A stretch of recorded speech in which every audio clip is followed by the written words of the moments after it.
Boa noite a todos. Queria agradecer mais uma vez à Barraca e ao André, eu ainda não vi hoje o André, mas ao André especialmente, que nos acolhe sempre aqui, neste espaço onde já fizemos várias festas, muitos lançamentos e vamos continuar a fazer se tudo correr bem, se tudo continuar a correr bem. Desta vez estamos aqui com o João Fazenda, que é um autor que eu conheço há muitos anos, desde mais miúdo ainda, quando começou a fazer os saltinhos, não sei que idade é que tu tinhas, mas eras muito novinho. E o João, há mais de 20 anos, que começou a ilustrar a crónica do Ricardo Araújo Pereira na Visão. Na altura, depois, em 2007, o primeiro livro que nós fizemos foi ainda com ilustrações tuas, da Boca do Inferno, e portanto têm acompanhado, têm trabalhado os dois juntos este tempo todo. Eu sou verdadeiramente admiradora do trabalho de João Fazenda, não só pelo uso da cor, mas também pelo traço. Acho que o João tem uma identidade... Bem, eu não posso falar sobre essas coisas, senão o Jorge Silva começa já a refilar comigo. Temos aqui o Jorge Silva, que é o maior especialista em artes gráficas e ilustração em Portugal atualmente. Acho que não estou a fazer bem. É uma pessoa cujo trabalho eu admiro muitíssimo, até porque é concorrente àquilo que nós fazemos e, portanto, é uma das bitolas para a tinta da China fazer melhor que Jorge Silva Designs, ou o contrário. Para mim, isso tem importância e valorizo. Tens conseguido? Eu acho que sim. E o Ricardo Araújo Pereira, que trabalha connosco desde 2007, que faz parte da mobília e que faz todo o sentido neste, quer dizer, não vou estar aqui a apresentar o Ricardo, nem falar de todo o trabalho que ele tem feito com a tinta da China, não vou por aí, mas de facto eu acho incrível este trabalho que eles os dois fazem entre esta ilustração e o texto. Aquilo funciona muito bem e eu acho que muitas vezes deve ser por acaso, mas isso eles vão falar a seguir. Eu vou passar a palavra ao Jorge Silva e agradeço imenso a presença de todos. Muito obrigada.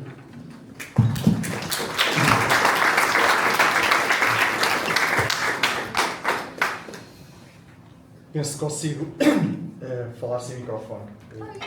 Eu sei, mas eu envio um bocado com... Ouvem bem. Pode ser? Sem microfone? Estamos a gravar. Bom.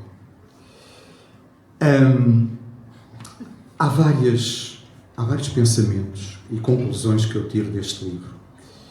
E este livro, francamente, facilitou-me a vida hoje aqui para vir conversar sobre ele. Porque é um livro descaradamente arrogante. Aliás, eu não me lembro de ter visto um livro tão arrogante nos últimos tempos. É extraordinário.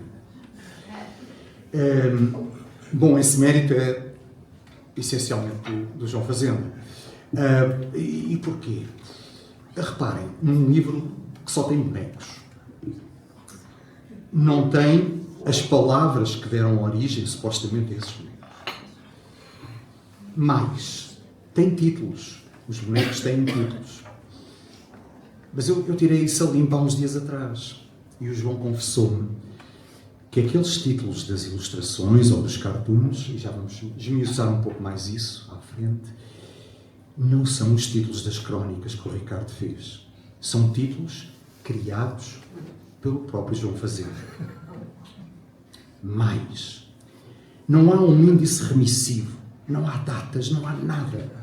Bonecos, João Fazenda e umas palavrinhas para, de alguma maneira, contextualizar os mais distraídos nas coisas da governança portuguesa, da política e da sociedade.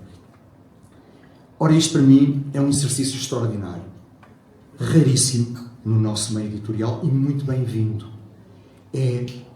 Significa o poder da imagem, o poder dos bonecos, das ilustrações, dos cartoons sobre a palavra. E a verdade é que, ao longo dos tempos, sobretudo nas áreas da ilustração, sobretudo na ilustração, nós vimos sempre a predominância, ainda hoje isso acontece, da palavra, do texto, da poesia, da prosa sobre a ilustração, sobre a imagem. E, portanto, temos aqui um livro que arruma a um canto as palavras do Ricardo e se mostra o seu máximo esplendor. E esse máximo esplendor traz uma independência das palavras que é extraordinária. Sendo um género híbrido entre a ilustração e o cartoon, coisa que, aliás, também não é fácil e é rara, ou seja, geralmente o cartoon e o cartunista funcionam como jornalistas gráficos que têm uma opinião, que emitem uma opinião, podem escrever títulos ou legendas dos seus cartoons, mas geralmente não ilustram crónicas dos outros. Quando se ilustra crónicas dos outros, de quem escreve, geralmente estamos a falar de ilustrações, mesmo que sejam comentários sobre a realidade política ou social. E, portanto, há aqui também uma ambiguidade, uma fórmula híbrida. Híbrido é uma palavra que agora está muito na moda, sobretudo em guerras e coisas assim, mas aqui aplica-se bem, de facto. Não vou dizer que o Fazenda criou um género novo, mas de facto estamos perante objetos visuais que têm essa duplicidade. Mas, como se prova neste livro, essa duplicidade cai claramente para o lado da imagem. E o que é que isto faz? O que é que isto permite? Permite que nós olhemos para as imagens e as entendamos mesmo sem o texto. Isto é extraordinário. E é raro. É evidente que uma página ou outra fala de coisas muito concretas, de protagonistas políticos que ainda existem e andam por aí, ou que já se foram. E, obviamente, que o tempo vai fazer-nos perder a memória do contexto dessas personagens ou dessas situações. Mas, no geral, o que nós temos são metáforas poderosas, que são claramente uma linguagem clássica de ilustração e que conseguem dar-nos uma ideia muito clara e cúmplice sobre aqueles acontecimentos ou sobre aqueles temas. Uma boa parte disso, desse mérito, é quase um acidente de processo, mas isso eu deixo para estes senhores explicarem, se quiserem, sobre o seu método de trabalho, que é muito sui generis. Mas... o que se estão a rir? Bom, devem saber alguma coisa que eu não sei. Bom, mas o que é certo então, e agora voltando ao artista, portanto, arrumando esta questão da estranheza e rareza deste livro, eu fico muito contente, para além de dar aqui, digamos, um gancho bom para conversar sobre estas coisas, é também um ato, digamos, de independência e de afirmação da ilustração e do cartoon portugueses, e eu acho isso fantástico. Mais fantástico ainda é quem os faz. O João Fazenda, que eu conheço desde o século passado, cruzámos nos finais da década de 90, é para mim o melhor ilustrador da sua geração. E eu podia, digamos, discorrer um pouco, ou até bastante, sobre esse estado de graça que ele tem, pelo menos no meu entender, mas posso contar uma outra história. Não, eu não vou contar histórias, senão não saio daqui. Ia falar da BIG, da Bienal de Ilustração de Guimarães de 2017, onde ele ganhou o primeiro prémio, mas vou passar à frente. Bom, o João Fazenda é, de facto, um artista notável. E essa notabilidade tem muito a ver também com a capacidade que ele tem de se renovar, de se recriar, não perdendo, apesar de tudo, a identidade. Ao contrário dos cartunistas, que geralmente se fixam numa fórmula muito cedo e depois a perseguem praticamente até ao fim, independentemente da sua valia artística e da sua qualidade humorística também, o João Fazenda começa, e muitos de vocês sabem isso, começa como um banda-desenhista, e ele deixou uma marca bastante interessante na história recente da banda desenhada portuguesa, e depois dedica-se muito mais, bastante, à ilustração. E o que é impressionante, e eu tive a oportunidade e a felicidade de assistir a isso, sentado, digamos, na primeira fila,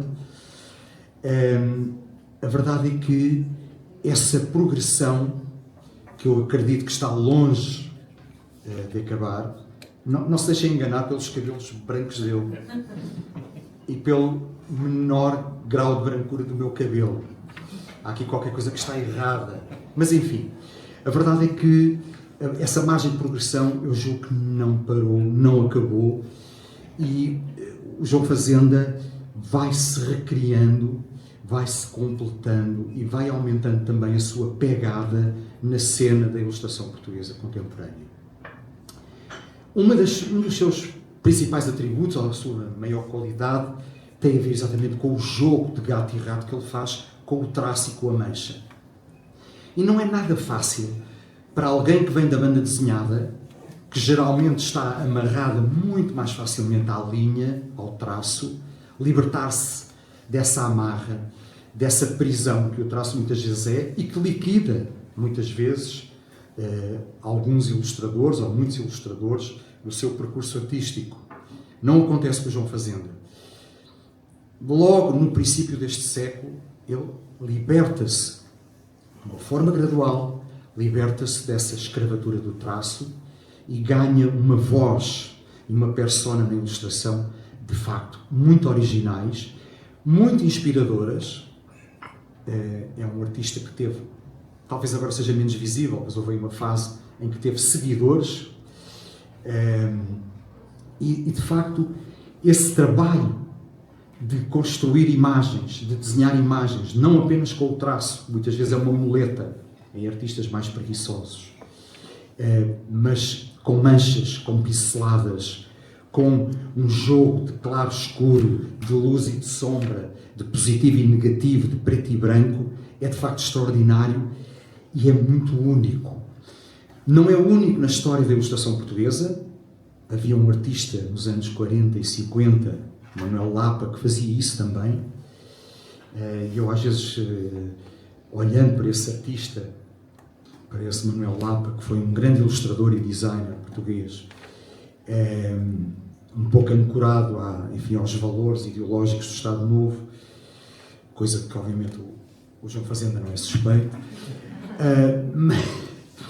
até pela extraordinariedade que tem, mas a verdade é que essa relação com um tempo mais antigo da ilustração portuguesa é um sinal de alforria, de liberdade em relação àquilo que é a sua matriz inicial de banda desenhista.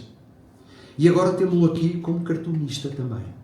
Bom, apesar de eu acompanhar muito razoavelmente a obra destes dois senhores, e agora, enfim, como estamos aqui essencialmente a falar de ilustrações e de cartoons, mais concretamente do João Fazenda, tenho uma coleção de umas centenas de páginas arrancadas, rasgadas à visão e agora ao expresso.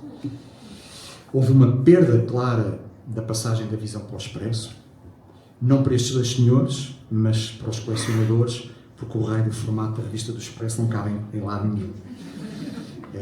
Isto, portanto, é um queixume de colecionador. De resto, está tudo igual, em boa. E, portanto, a evolução estilística, gráfica do João Fazenda ao longo destes 20 anos não é muito perceptível, mas vai acompanhando, obviamente, todo o seu trabalho de ilustração, que ele faz para revistas, para jornais, para livros e sei lá mais o quê. E, portanto, esta qualidade de trabalhar, de ilustrar com a cor, com a mancha, com a pincelada, esta autonomia em relação ao traço é aquilo que mais é impressionante e virtuoso também na obra de João Fazenda e que ele traz também para este híbrido entre a ilustração e o cartoon neste livro e nas crónicas do Ricardo. E é o resultado extraordinário. O que está aqui é uma seleção apuradíssima, seguramente, dessa longa duração, dessa longa colaboração que eles têm e que é também, e essa é talvez a última nota que eu dou aqui sobre este livro e sobre este trabalho, é também um caso raro na cena das artes visuais portuguesas. São 20 anos, são mais de 1000 trabalhos, provavelmente. Bom, mérito também para o Ricardo, são mais de 1000 crónicas também. Não esquecemos isso. É verdade que o Ricardo, enfim, teve o cuidado, não foi apenas a elegância, mas a cautela, a prudência de escrever aqui no prefácio do livro, como vocês verão depois, que ele faz palavras para as ilustrações, para os desenhos do Fazenda. É a modéstia habitual que conhecemos no Ricardo, mas poderia ser verdade aqui. Poderia ser verdade. Porque o que acontece no trabalho destes dois é que é um trabalho em paralelo. Ou seja, ao contrário daquilo que acontece de uma forma clássica com a ilustração, que tem sempre uma espécie de sujeição, que eu não partilho, eu não prefiro isso, atenção. Mas há, digamos, um senso comum sobre isso, que é uma iluminação, uma ilustração do texto. Aqui podíamos pensar que são dois registros autónomos sobre o mesmo tema. E esta ligação tão entranhada de 20 anos, numa imprensa que é magrérrima, paupérrima de recursos e que geralmente corta colaborações como a ilustração ou o cartoon muito facilmente, quando há falta de dinheiro. Portanto, esta resiliência, que obviamente se deve ao mérito e aos talentos dos dois, naturalmente é de louvar em relação à imprensa portuguesa, mas também em relação a este casamento entre estes dois. E eu acho que sei porque é que este casamento tem dado tão bom resultado. É porque no contexto deste trabalho, este casamento funciona da seguinte maneira: eles não se falam e não se veem. Dá certo. Quase todos nós aqui que estamos casados, de uma maneira ou de outra, sabemos bem como isso é difícil. E aqui estaria uma solução, mas eu acho impraticável. Já vos tinha dito que o João Fazenda é o melhor ilustrador da sua geração. Parabéns, João Fazenda. Parabéns, Ricardo.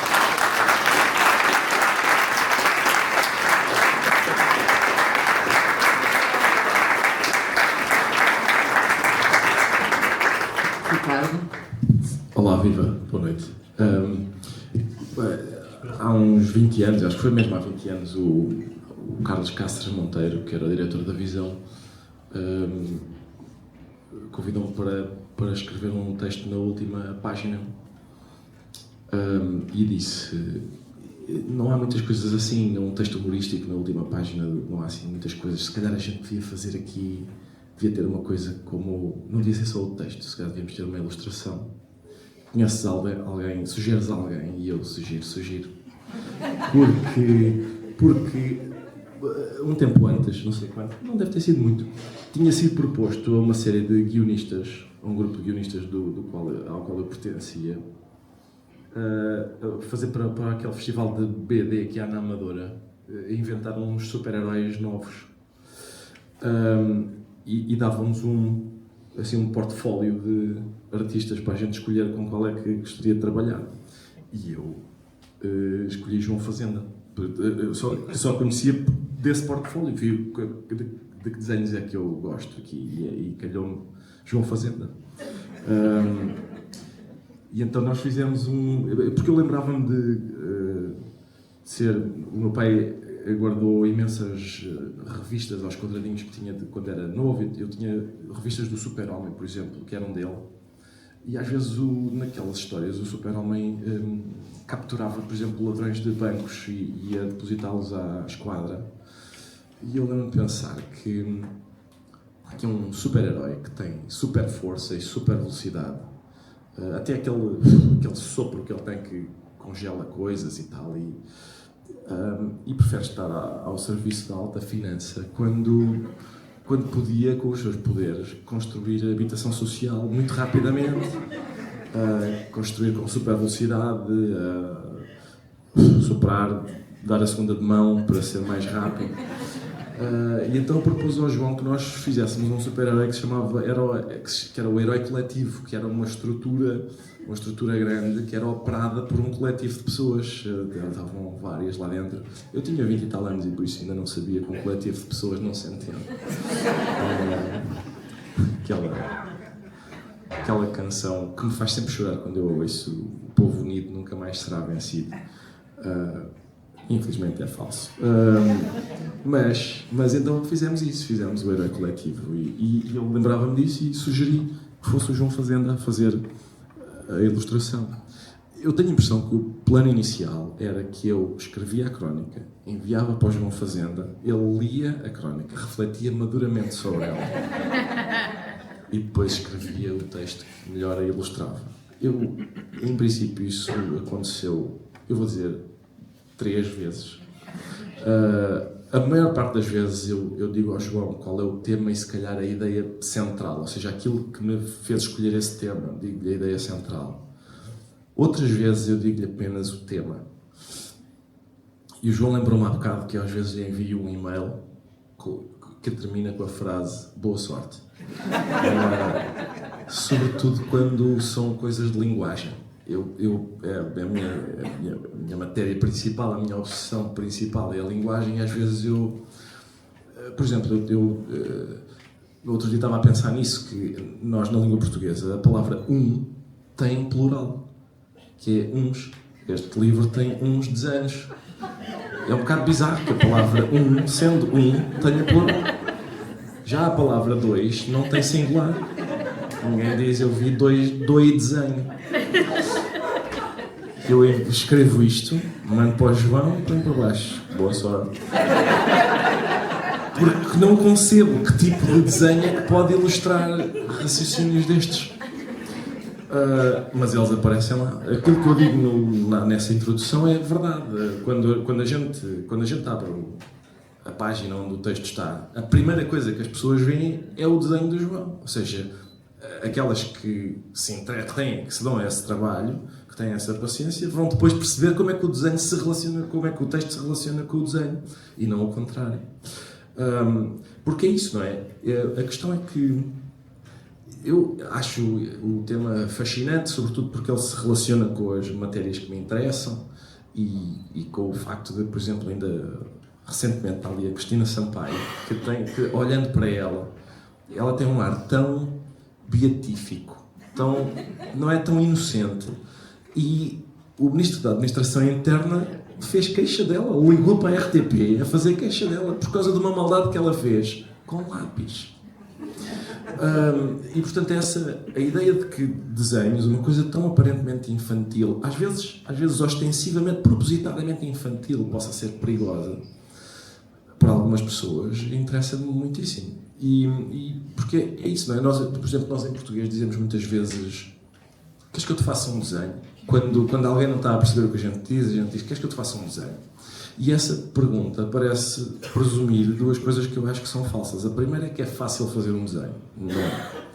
A segunda é que é fácil interpretar um desenho. E também é falso. Sobretudo quando o desenho é um cartoon. Porque quando o desenho é um cartoon, ele recorre a estratégias. O cartoon tem... Uma pessoa que faz um cartoon tem meia página para se fazer entender. Tem poucos recursos à sua disposição. Meia página, cores, traços. E, portanto, é natural que recorra a medidas drásticas. Exagera, aumenta, faz narizes muito maiores do que eles são na realidade. E quem não sabe interpretar desenhos, olha para esse tipo de coisa e choca-se. E choca sobretudo porque o que parece, quando a gente vê um cartoon, tendo essas características, não é? Um desenho às vezes propositadamente infantil, mas perverso. A ideia de uma criança malvada é muito perturbadora. É por isso que a gente encontra tantas vezes crianças malvadas em filmes de terror. Porque é de facto uma ideia muito perturbadora. E é isso que boa parte dos cartoons transmitem. Isto é inocente ou é mau, é perverso. É as duas coisas ao mesmo tempo, às vezes. E portanto, o cartoon na verdade é como a própria ideia do humor é contraditória. As melhores definições do humor são uma contradição. Por exemplo, um cartunista colombiano chamado Ricardo Rendón, não sei se estava a ver se o Jorge Silva conhecia, mas ele disse que uma piada é um dardo revestido de mel. Estão a ver a contradição, não é? Um dardo pica, mas está revestido de mel, o que significa que é doce. Muitas definições humorísticas são uma contradição deste tipo, porque o humor é isso mesmo, não é? É uma espécie de loucura, mas governada pela razão. É uma espécie de... parece uma agressão, mas dá vontade de rir. Tem muitos aspectos contraditórios. Os cartoons são exatamente isso. São contraditórios também desse ponto de vista, no sentido em que parecem coisas feitas por uma criança, mas a gente percebe que é uma criança que está na posse de umas capacidades que não são infantis de todo. Obrigado.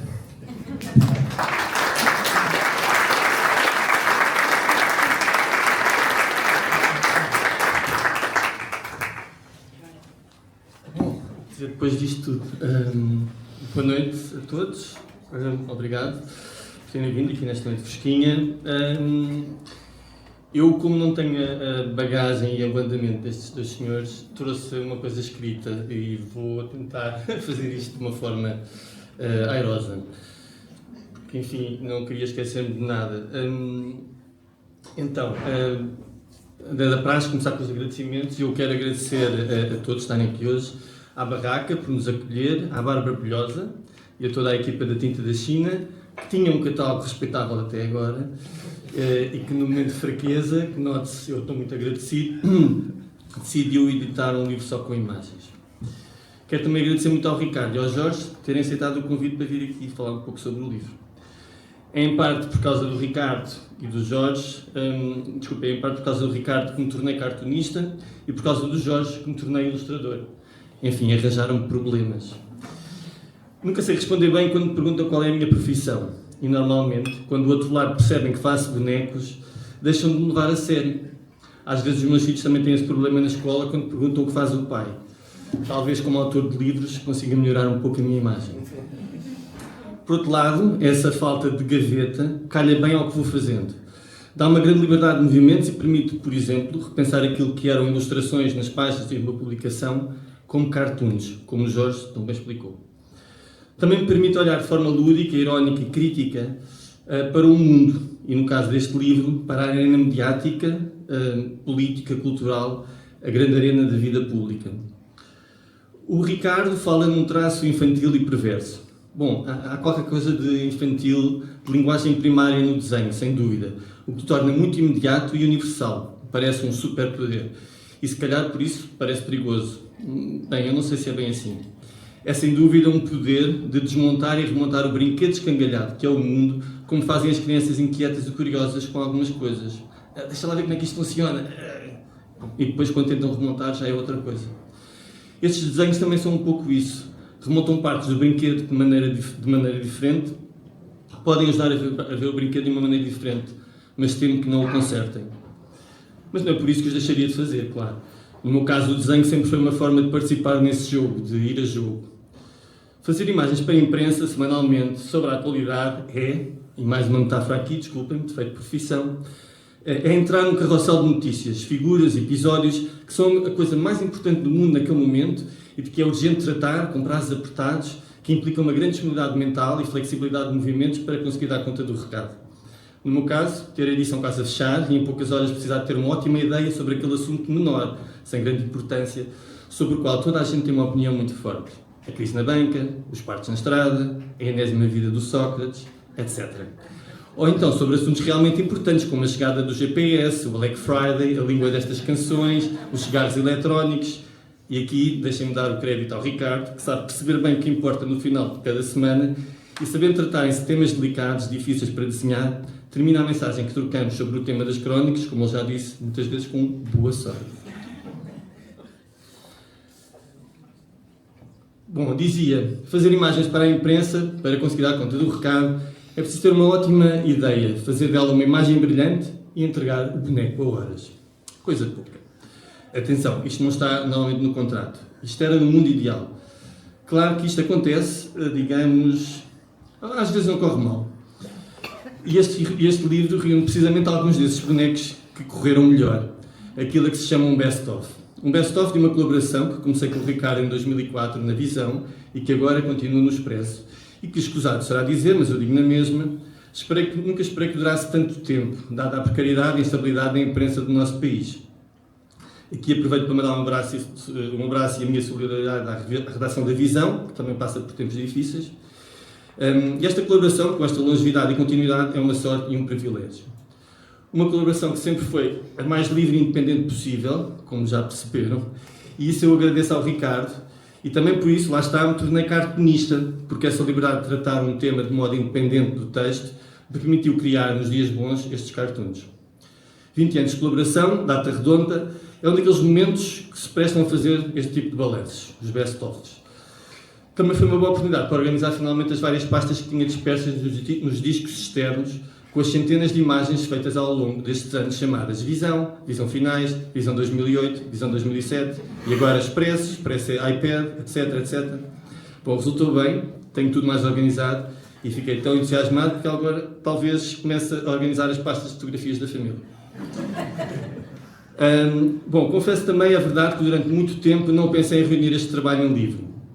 O prazo de vida destas imagens era semanal para mim e elas viviam, citando o meu querido amigo João Paulo Cotrim, a propósito destas mesmas imagens, que viviam como cogumelos na umidade das páginas. O género de coisas que o João dizia. Tenho saudades do João.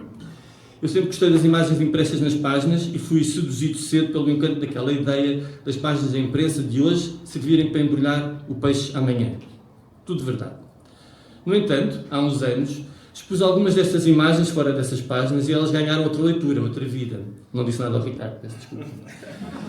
E nessa altura, pensei no livro pela primeira vez. Voltariam ao papel, como não, mas agora com outro tempo. Porque o tempo dos livros é diferente do tempo das revistas e jornais. Experimentei ver um jornal com 5 anos, ou do ano passado, ou mesmo da semana passada. Parece que foi há imenso tempo. De alguma maneira, nos livros isso é diferente, embora o papel, evidentemente, também é amarelo. E depois viram as traças. Mas dizia eu, comecei a pensar no livro, depois a ideia ficou em poesia, e entretanto alguns amigos foram falando da hipótese de fazer o livro, não estás a pensar fazer uma coisa assim? E de repente, no meio disto, apercebi-me que este trabalho semanal já tinha uma extensão considerável e que se não fizesse esta seleção agora, se calhar acontecia o mesmo que acontece às gavetas da tralha lá de casa, às arrecadações, às pastas de fotografias da família, adiava para um dia mais tarde, assustado com a quantidade.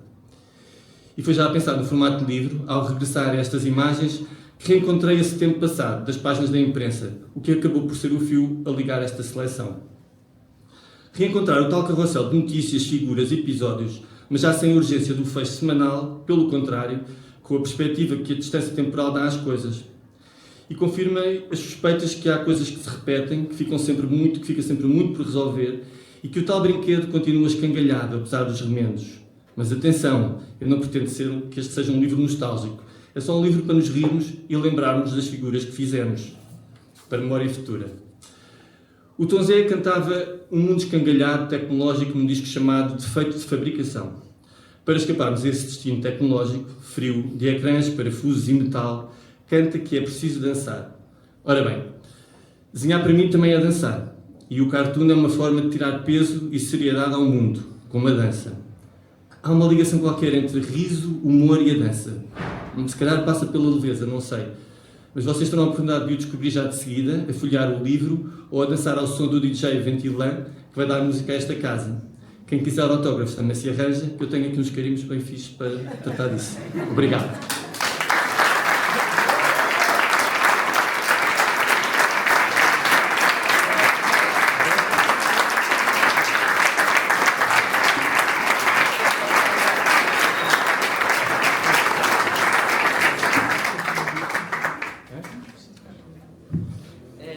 Vamos então pôr aqui uma mesa para tu assinares, é isso? Quando quiserem. Carimbar. Carimbar.